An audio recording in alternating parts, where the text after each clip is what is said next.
Welcome to the MLB Whiparound podcast. Along with Eric Karros and A.J. Przinsky, I'm Chris Myers. On this episode, we'll discuss the latest swings from Giancarlo Stanton to the Yankees and what are the expectations for Walker Buehler after his Dodgers starting debut. Plus, the biggest key for the Angels in their divisional matchup with the Astros.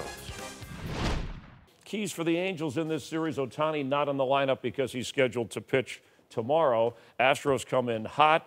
The way the Angels have been going here, can they keep pace with this Houston team? And how important is this early matchup in April? I think for just the Angels to feel good about themselves, they have to compete well. They've had a lot of wins against teams that, you know, the A's and teams that probably aren't going to be that strong. They just had a heck of a series with the Red Sox, and it didn't go well for them. So this is a chance to, okay, let's regroup. Let's try and show ourselves. Pitching is going to be the issue all year long. They're great on defense. The offense is coming around. They're swinging the bats well. But are they going to have enough pitching? I mean, Garrett Richards has been good. You know, Ohtani, jury's still out there. And then, you know, where's the relief coming from? I agree. They're pitching. It's going to be their starting pitching. Their bullpen's already thrown the most innings in baseball. Mike Scioscia is wearing out a path to the mound every time because the starting pitchers aren't getting them deep enough into the game. So for me, can Skaggs continue the way he started? Richards stay healthy. Tropiano. Ohtani is probably the key to their whole season. What do you think about him, Ohtani? I mean, so far so good, but again, he faced the A's, which is a good matchup. They strike out a lot. Then he faced a Red Sox team that laid off his splitter, and they pounded him pretty good until he had the blister. So the jury's out on Ohtani. Is he something to watch and something cool, a good story? Yeah, he's a good story, but once the league sees him, once he starts making adjustments, once they stop swinging at the splitter, we'll see where he's at. And as a hitter, yeah, I'll give him credit. He hit some home runs early. But again, first time through, he didn't show anything in spring training. It's a whole new world once you get through it. People have tape. They see you. They make adjustments. This is the big league. This is the best players in the world. They're going to make adjustments. He can hit 350 with a home run every time he goes up there. Yeah, although the Angels have hit more home runs than anyone else, at least coming into the night. They led the majors at about the 20-game mark. Who would have thought, with all the talk about Aaron Judge and Stanton and Sanchez, that guys like Andujar and Torres would be getting as much attention? Well, the thing is that they've got talent, and now because Stanton's there is absolutely no pressure on them. I mean, there's no limelight on them. It's just, let's go out and play. Let's see how things happen. And look at Andujar has been crazy. It's, you know, the 16 hits in the last 7 games, 9 doubles, 3 home runs. I mean, nobody saw that coming. But again, he can just go out there and play. Everybody wants to talk about Stanton. Everybody wants to know about Stanton.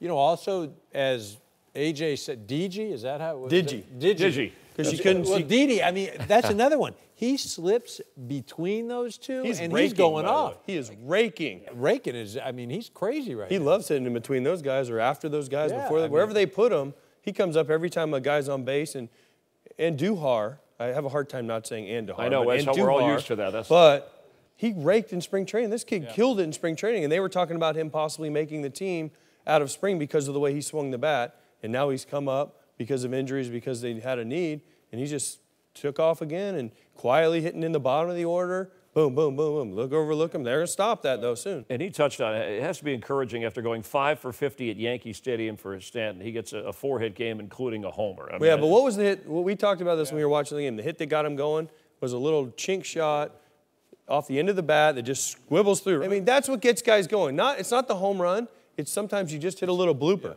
And that gets in your head. It just takes all the pressure off. Because its game is, I don't care what sport you talk about, mentally, this is the most frustrating, most taxing sport there is. And you can breathe, wow. Especially with a sizable contract in New York, and you start out that way. But again, that's his 5th Is he making a lot of money? Career 4-hit game. I don't think he's making much money. I heard. Another outstanding performance from Carrasco, who now sees his record go to 4-0. We were watching tonight. What was he throwing better than normal or as good as he's been? He's been great for him for the last year and a half almost. I mean, he's right there. Kluber's 1, Carrasco's 1A. He's the guy that backs up Corey Kluber, right-handed guy with the dominant stuff. Now, I don't know if Kluber's taught him some pitches. This guy has all the pitches. He has 3 pitches that are above average, and he mixes it up so well. Fastball that runs, slider, curveball, changeup that just goes, whew. Reminds me a lot of Jason Schmidt back when he was in his prime with the Giants. Threw 95 and threw a changeup that was 90, 91, and guys swung at it like it was 80.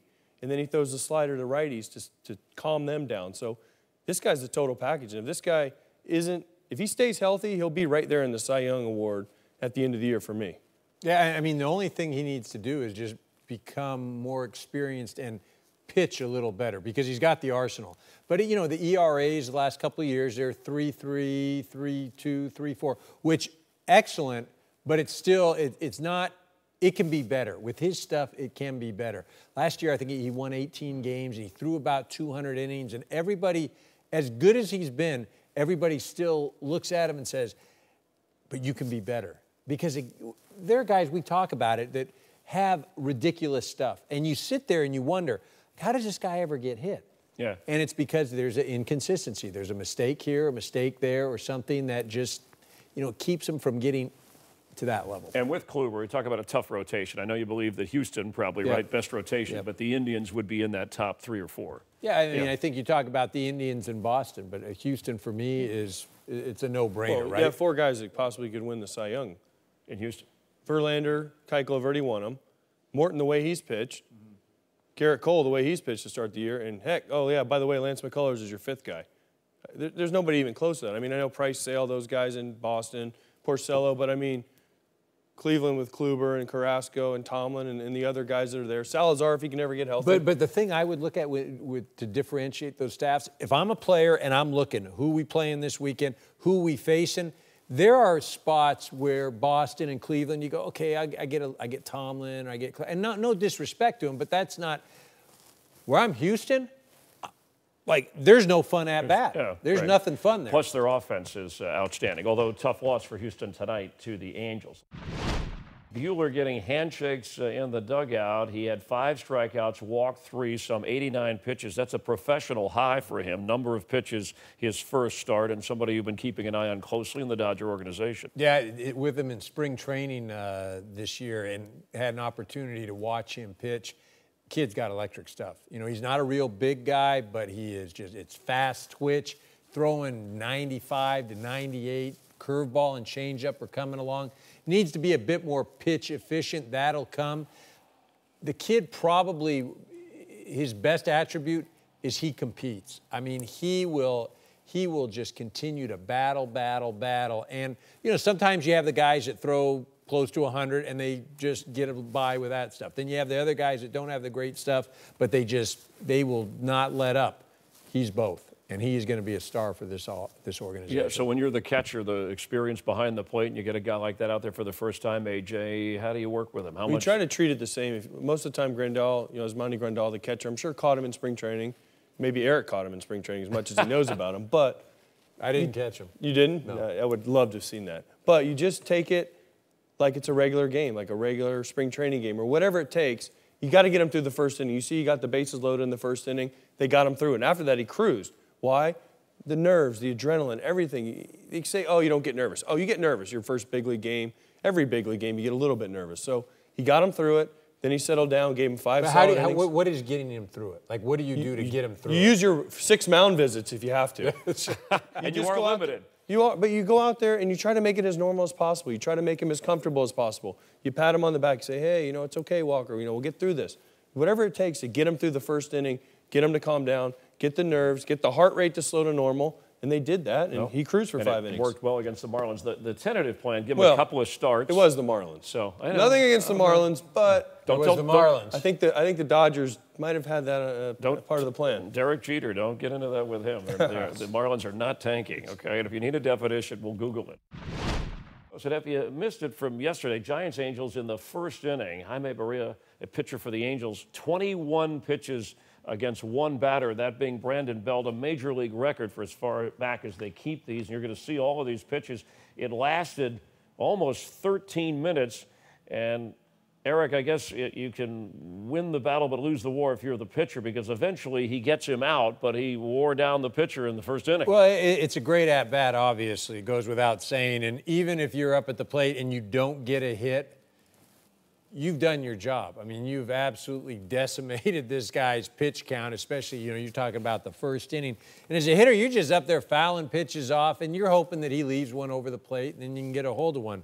But, I mean, it goes on and on and on. And A.J. as a catcher, by the way, he was out after 2 innings, the pitcher, so he threw 77 pitches. But the catcher back there going, I'm literally looking at him like, dude, just hit the ball. Either strike out, walk, get hit, do something. Hit the ball. Just hurry this up so my pitcher doesn't die out there on the mound.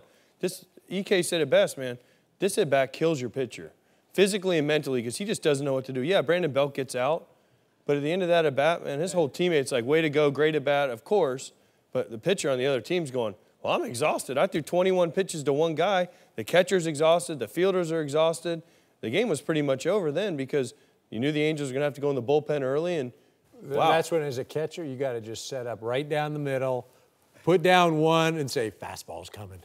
Yeah, but then if he hits a home run, then the pitcher's like, so what? So you what? don't tell the pitcher. So what? I think 16 of those were foul balls that he fouled. You once fouled off a number of pitches and later ended up with a home run. Triple. Okay. Yeah. 13 pitch off Joe Kennedy, and I did it twice in the same game. 2 13 pitches at bats in the same game. It's not the A.J. show, EK, but they just said that. I mean, seriously, we're talking about grand slams. We're talking about AAA grand slams. Did you do anything exciting in Little League?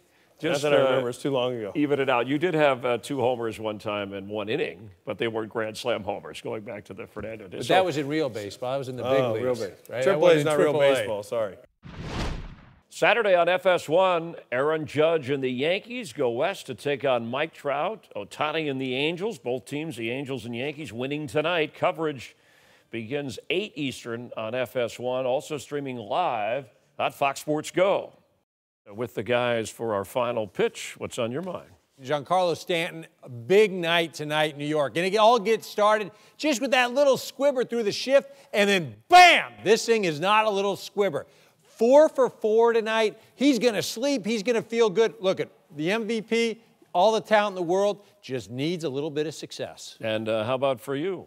The Angels win tonight. Skaggs beats Cole. They have Ohtani going tomorrow against Morton. They needed to win this game because of Verlander and Morton the next 2 days, but the Angels are chasing the World Series champions, the Astros. They came out tonight, proved it, matched their pitching. Now they're set up for the next couple days.